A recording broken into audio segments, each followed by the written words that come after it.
have been studying the book of 1 Corinthians for almost 4 months now, a few breaks during Easter. The text that we're going to study today is found in your bulletins. Interestingly, we're going to hear some things that what Rick told us about the Vreeland's struggle over in Kosovo and what Dave told us about the challenges on campus. We see here in the very first, in this passage. So last week we talked about really high-level things, how when Christ returns, we're going to have supernatural bodies, we're going to have amazing abilities to do new things, really high-level discussion. This week he is in the nuts and bolts of how do you collect money to support missionaries, and how do you travel and get to different places where you want to visit churches? So let's read the first section here, starting in verse 1. He starts with "now about." That phrase has become familiar to us. Whenever he says "now about," he's referring back to something that the Corinthian church had asked him when they sent him this letter that he's responding to. So he says, "Now about the collection for the Lord's people. Do what I told the Galatian churches to do. On the first day of every week, each one should set aside a sum of money in keeping with your income, saving it up, so that when I come, no collection will have to be made. Then when I arrive, I will give letters of introduction to the men you approve and send them with your gift to Jerusalem. And if it seems advisable for me to go also, then I will accompany them." So charity existed in the ancient world. Typically, everybody that worked with glass or with stone or with leather would be part of a guild, an organization. And if somebody in that guild got hurt, they would take a collection and help these people. That's what's going on here. Paul wants to help the church in Jerusalem. They were suffering from famine and persecution. Jerusalem, of course, was where the faith began. It's where Jesus died and where he came back to life. And Paul feels that history should be honored in a real, tangible way. He knows the people in Jerusalem personally. These Greeks, almost 1,000 miles away, don't. But when he was with them previously, he spoke about this collection, and in the letter they wrote to him, they must have said, "Hey, what about that money you wanted to collect? Is that still on?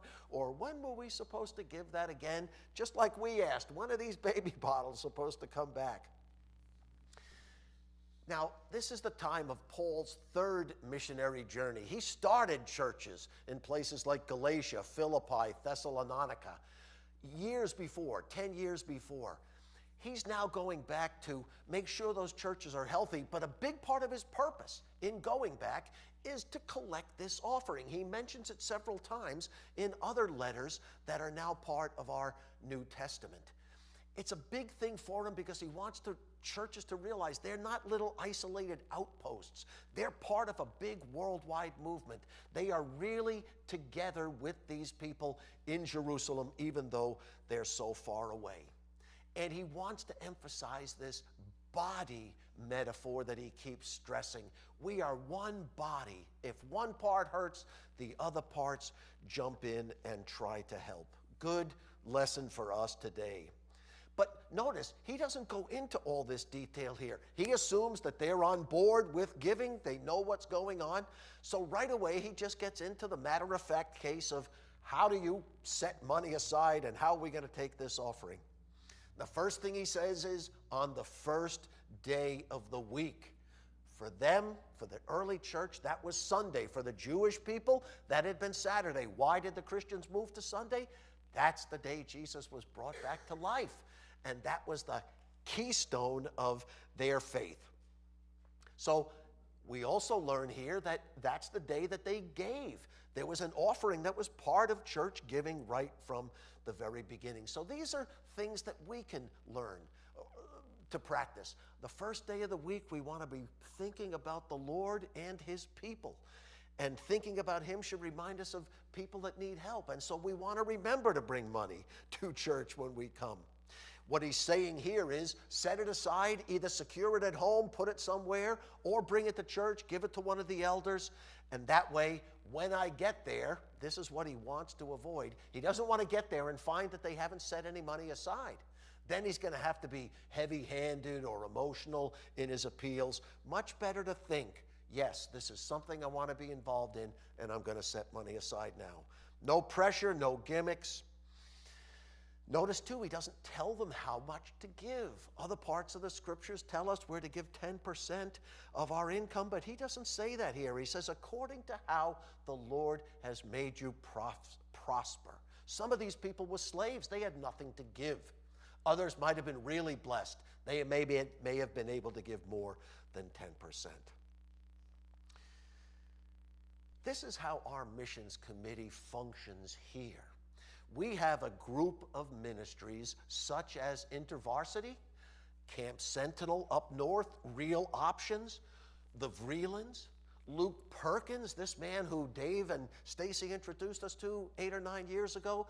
He was just a local missionary at the time. Now he's taking over an organization that has hundreds of missionaries in it. So we know these people. They've been here. We've seen their work.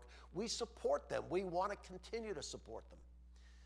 We don't want to just respond to every mail that we get that says, oh, there's a crisis, please send money. We get a ton of those letters, many every week. Ask Jane about the stack that builds up. But sometimes there are crises, and we do want to give spontaneously there. There was a hurricane several months ago, other natural disasters. We want to give spur of the moment as well. So when we meet, which is every 2 months or so, we just automatically send the checks to the groups that we support all the time, but we evaluate these that have asked for special help and then send a gift after we pray about it. So at our last meeting, we know this man, Mark Somer. We don't regularly, well, actually we do, as of that last meeting, support him, but he's got a fabulous ministry in evangelizing. This guy is so gifted, so we decided we were going to support him. We gave a special gift to Mount Zion Christian School, and we gave a special gift to Helping Hands. They're a halfway house that's been helpful to me when we've had people that are homeless show up here and they don't have anywhere to go. We're able to send them up to Helping Hands. So that's a little tie between what our mission group does and what's going on here. Occasionally, we get one of our own people who are going to go on a mission trip. Sheldon is headed to northern India in September. If you want to specifically support him, just write his name, Sheldon or India, on your check. I want to say that now because at the men's breakfast yesterday, everybody was asking, how can we do that? We'll make a more formal presentation on that in the weeks ahead. Okay, now in this section where he's talking about giving the gift, the last thing he focuses on is how are we going to get the gift to Jerusalem? Not an easy thing to do back in that day. The money was all coin. It would take quite a few men to carry that on camels or on ship back to Jerusalem. And he wants people from their church to be the ones that handle the money. He doesn't want to take the money himself. That leads to temptation to use it in the wrong way. And he's going to give letters of introduction to the people in Jerusalem because he knows them. Now, he's laying out the plan here. We know from another letter he wrote to the church in Rome that that plan worked because he commends the church in Corinth for giving to the church in Jerusalem. But being honest, the plan did not work perfectly. We know that from the second letter he wrote to the Corinthians. He chastises them there for stopping giving to this for a little while, and he had to send this man Titus, who we've heard of before, to go back and urge them, come on, come through now, pay what you're dues. And next he writes about that visit. And that's just the same thing we would do in a closing letter. We would close and we'd say, hey, this letter's great, but I really hope I can get to see you sometime soon. And that's what he says here, starting at verse 5, back on your handouts. After I go through Macedonia, I will come for you. Can you put the map up, please, Chris? I will come to you, for I'll be going through there. Maybe I'll stay with you for a while, even spend the winter, so that you can help me on my journey wherever I go. I don't want to see you now and make just a passing visit. I hope to spend time with you if the Lord permits. But I have to stay on at Ephesus now, at least until Pentecost, because a great door for effective work has opened to me. There's a great door in Kosovo. It's 2% Christian. There's a great door on UNH and SNU campuses. Not too many of the people know the Lord. But there are many who oppose me. So he's excited about this great door that has opened to him, and yet he says at the same time there's a lot of opposition. That's how Christian ministry is. Okay, so let's talk about geography for a moment. You see Jerusalem down in the lower right-hand corner. Paul at different times made his way up through Turkey, the purple and green, and then the sort of reddish-orange area. Might be too small to see, but there are names of churches that he founded there. In the red area, there's Ephesus. So that's where he is now. He could have taken a boat directly west, right to the light green, where you see Achaia. That's the old name for Greece, and that's right where Corinth is. But what he says is, I'm going through Macedonia. So he's going to take the land route up through what's called Asia and then cut left into Macedonia. And you'll see there's churches like Philippi and Thessalonica. So he had a great deal of success ministering there. What you can't see on that map is the country of Albania is directly to the left or west of Macedonia, but directly north of it is Kosovo and Serbia. So I hope that ties things together for you in a geographic way there. So Paul talks about this visit that he wants to make, and as we know, he's had a lot of contention with this church. He's had to correct them on a whole bunch of things. So since he's written this letter to them, they're going to be even more upset with him, but he makes the visit anyway.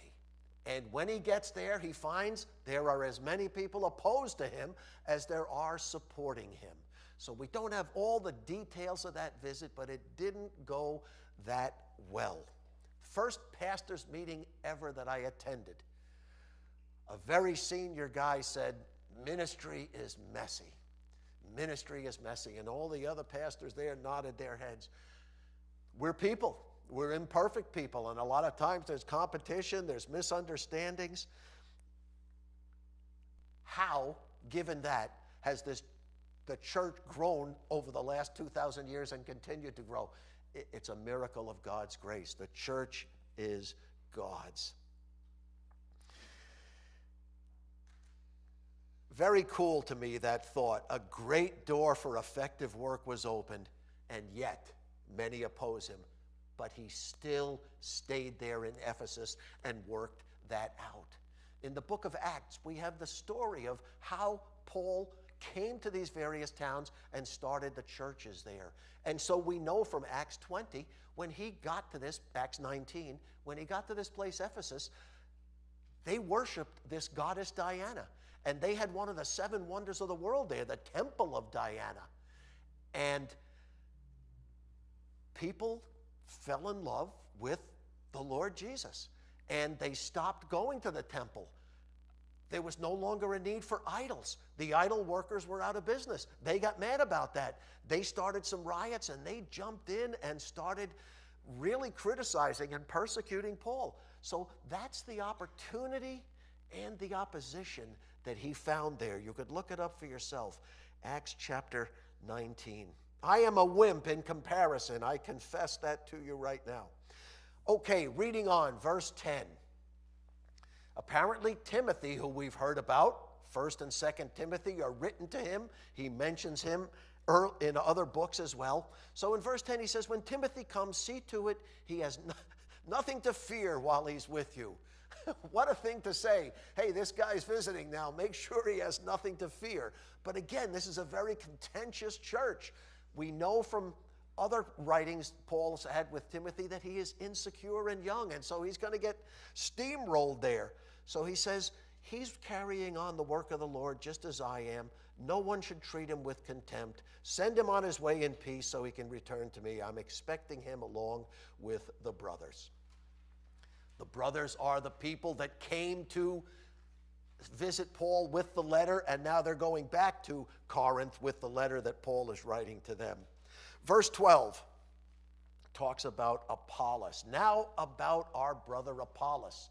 So they must have said to him, hey, we really like that guy Apollos. We want you to send him back to us. Remember at the very start of the book, there were all these divisions in the church. Some liked Paul, some liked Apollos. And Paul criticizes them for that. The church had become fractured. He said, focus on Jesus, not us. Well, apparently, we don't know why Apollos left the city of Corinth, and he's somewhere else now, but the people there still like him. So they say to Paul, send him back to us. And Paul says, I strongly urged him to come to you. He was quite unwilling to go, but he will go when he has the opportunity. So we don't know why Apollos didn't go back. I think the point to take from this paragraph is Paul knew that Apollos was a competitor. He knew there were a lot of people in that church that liked Apollos better than they liked him. And yet, he knew Apollos was a good man. He knew he hadn't caused the problems there. And so he urged him to come back. Urged him to come back. I think that was very gracious of Paul. Sometimes in this letter, he spoke for God. When he said, you're celebrating communion all wrong. People are getting drunk. The poor people have nothing to eat when they get there. When he said this idea of a man sleeping with his stepmother is wrong, stop it right away, he was speaking for God. Sometimes a pastor gets a little bit overconfident in how much he or she speaks for God. When it comes to who's going to lead the church, that's not an issue of right or wrong. Paul could have put up a hard stand and said, nope, I'm not sending you him. I'm going to put the person in charge that I want there. A lot of times, pastors take on the identity of the church. If you wrong me, then you're wronging God or you're wronging the church. There are times pastors do speak for God if they're confirming what's in his word, but many times that's not the case, and that causes problems when the pastor is too closely identified with what's going on. Terrible, tragic fall from grace from a sizable multi-campus church over to by the seacoast in the last couple of months, where basically the pastor had the church buy him a house. It quadrupled in value. He kept all of the profit, and he identified himself too much as the church. Okay, the gospel is God's thing. It's not any pastor's thing. Now we'll close. Verse 13. Be on your guard. Stand firm in the faith. Be courageous. Be strong. Do everything in love. You know the household of Stephanas. This is the guy that brought the letter from Corinth to Paul. They have devoted themselves to the service of the Lord's people. So I urge you to submit to such people and to everyone who joins in the work. You can read the rest for yourself there. But this is the model. Stephanas and his family worked tirelessly for others. And that's why they have leadership positions. Jesus was a servant leader. The church wants also to have servant leaders. All right, let's just take a few moments of silence as we come to the communion table here.